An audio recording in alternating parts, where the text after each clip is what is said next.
প্রথম করছে 2,82 সনে। এই খবর আপনাদেরকে দিতে আজকে সিদ্ধান্ত নিয়েছে ওই যে নির্বাচন যে কমিশন তৎকালীন সদস্য ব্রিগেডিয়ার সহকার, তারপরে ডেপুটি সেক্রেটারি তৎকালীন নির্বাচন কমিশনের পরবর্তী পর্যায়ে পুরস্কার যারা ইলেকশন কমিশনে করেছিল ডেপুটি সেক্রেটারি সরকারের রিটার্ন তাকে রফিক এবং সৌল হোসেন, এই তিনজন হলো এই ষড়যন্ত্রের নায়ক। বিএনপির 1908 সালের নির্বাচনে 2008 সালের নির্বাচনে প্রথমে 30টা সিট খেলো আমার ত্যাগ, তারপরে খেলো হলো 80 সারা দেশ গত নির্বাচনে 130টা। এই যে অবৈধভাবে নির্বাচন প্রক্রিয়া করে কাজ করেছে, এই নির্বাচনী এলাকাগুলো অবৈধ ডিক্লার হওয়ার সাথে সাথে টাকা যেটা খরচ করছে এটা অবৈধ হবে, এই সমস্ত ব্যাপার নিয়ে আমি যেমন সিদ্ধান্ত নিয়েছি নির্বাচন কমিশন ওই তিনজনের নামে তারা প্রথম শুরু করছে তাদের নামে মামলা হবে।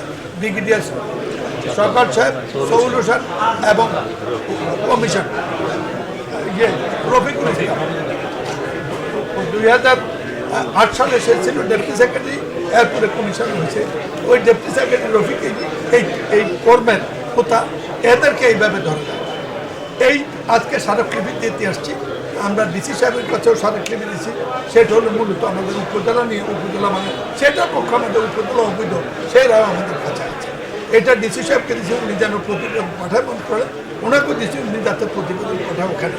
এবং আমরা এই বক্তব্যটা আমাদের একটা প্রতিনিধি দল নির্বাচন কমিশনের কাছে আমরা প্রস্তাব দিয়েছি, কাগজ দিয়েছি, যুক্তি দিয়েছি, ইতিহাস দিয়েছি, আইন দিয়েছি। এবং এইটাও হাইকোর্টের রায় আছে যে নির্বাচনী এলাকা লোটাস কামাল গঠন করেছিল, আমাকে বাদ দিয়ে একটা নির্বাচন করে বোর্ডসার এমপি হওয়ার জন্য সেই এলাকা অবৈধ ডিক্লেয়ার হয়েছে 2014 সালের আগে। 2014 সালে অবৈধ ডিক্লেয়ার হওয়ার পরে উনি আরেকটা রূপ সেটা নাগরকোট ব্যাংকে দিয়ে আরেকটা নমুনা করলো, আরেকটা এলাকা।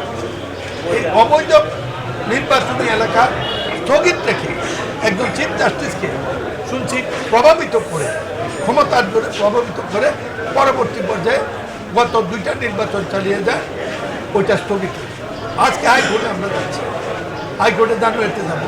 ওই নির্বাচনী স্টে অর্ডার যদি উঠে যায় তাইলে অবৈধ হয়ে গেল। অবৈধ হলে 3বার অবৈধ হলে 3বার এমপি অবৈধ ডিক্লেয়ার হলে বিগত দিনের যে টাকা পয়সা যেগুলো সরকার থেকে এনে খোঁজ দেয় নেই, এর হিসেব কে দেবে আসছে। এখন আমার জনগণকে পানি দিয়েছে, ওর সামনে পানি দিয়েছে, নাস্তা দিয়েছে, 21 নম্বর ওয়ার্ডের কাউন্সিলর হাবিবুর রহমান এবং